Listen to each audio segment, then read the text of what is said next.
বিগত সরকারের যে উদাসীনতাই বলেন, ব্যর্থতাই বলেন, যাই বলেন, তাদের অবহেলার কারণেই কিন্তু টিকা ছিল না। হাসপাতালে যে ধরনের হ্রাস চলতেছে, আমরা মানে কি আলাদা স্পেস ছেড়ে দেওয়ার পরেও অন্যান্য রোগীকে এক প্রকার ডিপ্রাইভ করে মিজলসের বাচ্চাদেরকে অনেক বেশি স্পেস দেওয়ার পরেও আমাদের বারান্দা ফ্লোর সয়লা হয়ে যাচ্ছে। হাম এবং হামের উপসর্গ নিয়ে আমরা দেখছি প্রতিদিনই শিশুরা মারা যাচ্ছেন এবং একই সাথে অনেক শিশু ভর্তি হচ্ছেন হাসপাতালে। যদিও টিকা কার্যক্রম চলছে, সরকারের থেকে বলা হচ্ছে যে হয়তো পরিস্থিতি সামনে নিয়ন্ত্রণে আসবে, কিন্তু সেটি হতে হতে শিশু মৃত্যুর সংখ্যাটি আসলে বাড়ছেই। যুক্ত হয়েছেন আমাদের সাথে ডক্টর খন্দকার মোবাশ্বের আহমেদ, জনস্বাস্থ্য বিশেষজ্ঞ। আপনাকে অনেক ধন্যবাদ ডক্টর মোবাশ্বের আহমেদ যুক্ত হয়েছেন।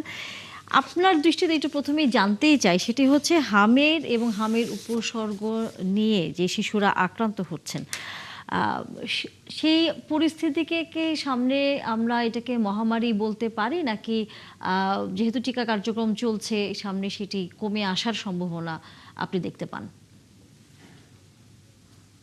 ধন্যবাদ। আমাকে শোনা যাচ্ছে? জি। আচ্ছা, আমি আসলে জনস্বাস্থ্য বিশেষজ্ঞ না, আমি একজন শিশু বিশেষজ্ঞ। আপনার প্রশ্ন হচ্ছে আমরা কি মানে হামের এই পরিস্থিতি আমরা কাটিয়ে উঠতে পারবো কিনা? হ্যাঁ, এটা অবশ্যই আমরা কাটিয়ে উঠতে পারবো, কারণ আমাদের অলরেডি টিকাদান কার্যক্রম শুরু হয়ে গেছে। যদি আমরা ওয়াইড রেঞ্জে আমরা ম্যাক্সিমাম কাভারেজটা আনতে পারি টিকার, সেক্ষেত্রে আমরা I think 2 weeks two 4 weeks এর মধ্যে আমরা একটা ভালো অবস্থানে চলে যেতে পারবো। আমরা অনেকটাই নিয়ন্ত্রণে চলে আসতে পারবো ইনশাআল্লাহ।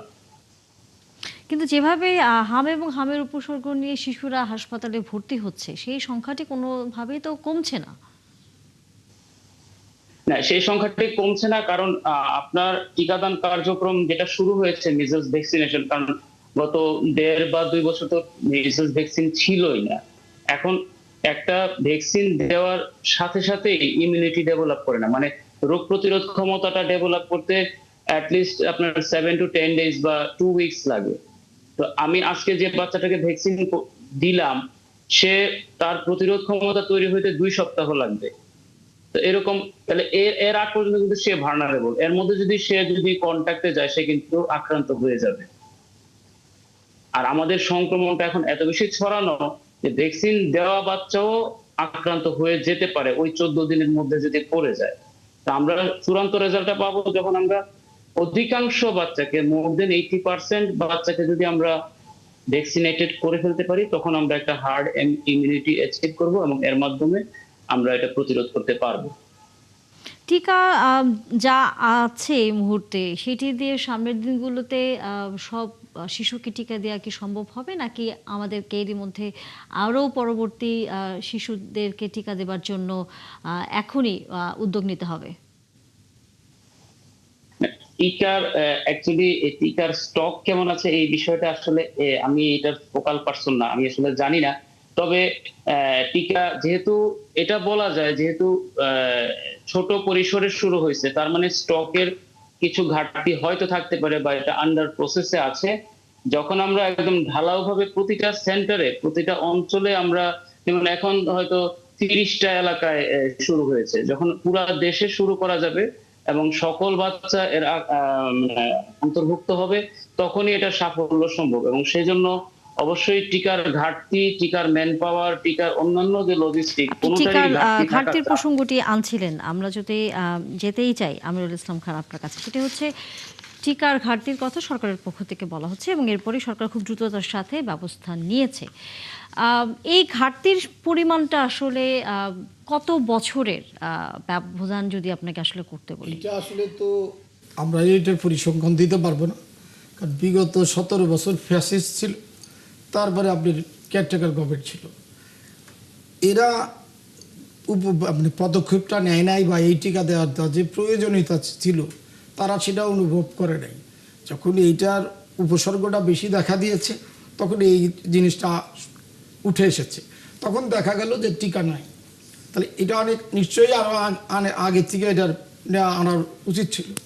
সেই বিগত সরকারের যে উদাসীনতাই বলেন, ব্যর্থতাই বলেন, যাই বলেন, তাদের অবহেলার কারণেই কিন্তু টিকা ছিল না।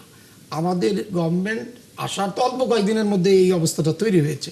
তারপরেও কিন্তু আমাদের সরকার যত দ্রুত সম্ভব টিকা এনে সেটার প্রতিরোধের চেষ্টা করছে। এই জন্য আমরা তো এই পরিসংখ্যান দিতে পারি না। এটা বললেই বলবেন যে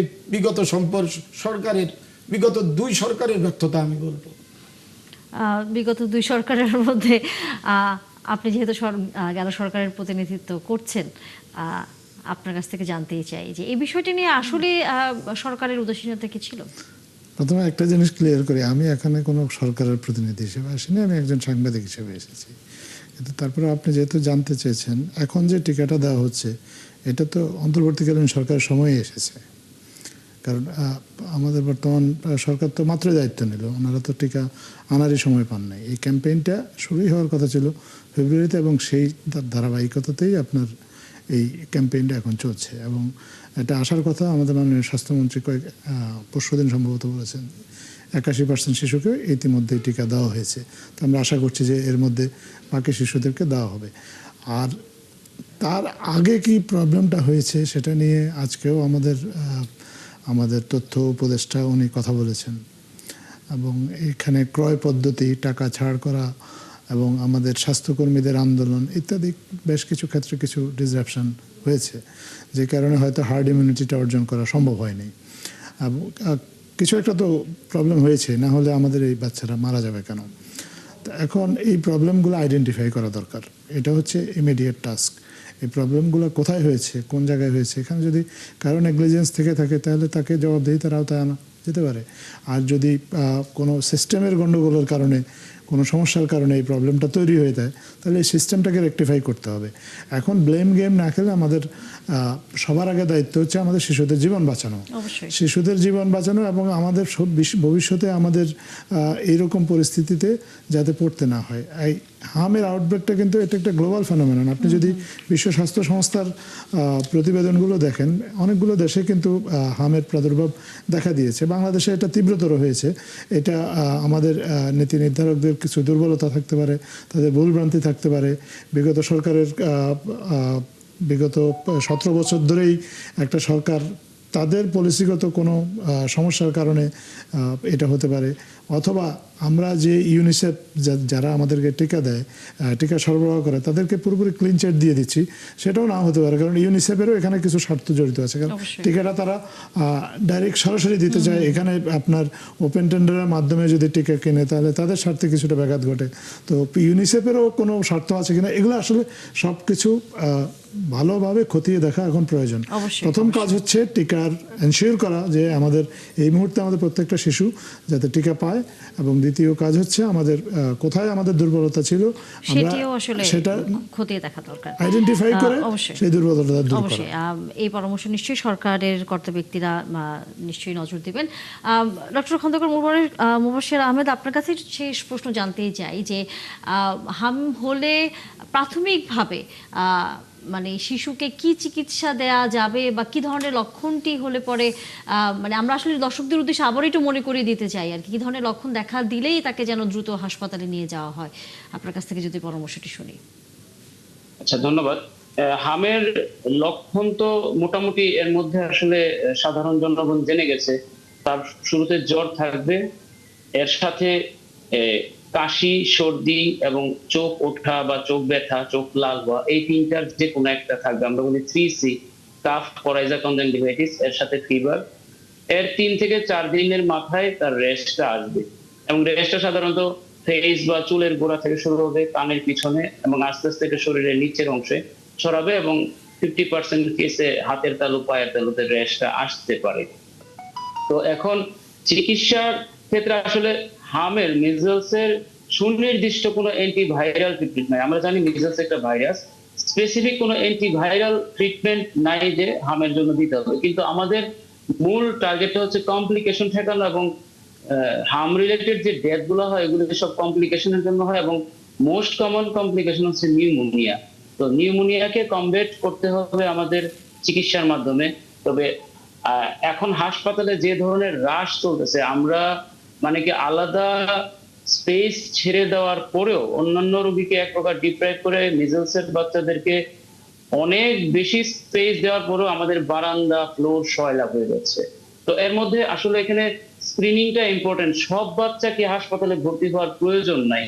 সবাই যদি জ্বর ঠান্ডা কাশি নিয়ে যদি হাসপাতালে চলে আসে, এবং এবং হয় কি তারা নিজ নিজ এলাকা বাদ দিয়ে সবাই মেডিকেল কলেজে চলে আসে, মেডিকেল কলেজ হাসপাতালে চলে আসে। তো এই ট্রেন্ডটা আমাদের অফ করতে হবে, এতে করে ওয়ার্কলোড কমবে এবং যেটা আসলে যার প্রয়োজন তাকে আমরা চিকিৎসা দিতে পারবো। অবশ্যই। তো ধন্যবাদ খন্দকার মোবাশ্বের আহমেদ, আপনার কাছ থেকে পরামর্শগুলো আমরা নিলাম। হয়তো সামনের দিনগুলোতে আরো আপনার কাছ থেকে আমরা তথ্য জানতে পারবো। আজকে আসলে আলোচনা করবার সময় একেবারে কম। একই সাথে আপনাদের দুজনকে ধন্যবাদ, যুক্ত হয়েছেন একাত্তর জার্নালে।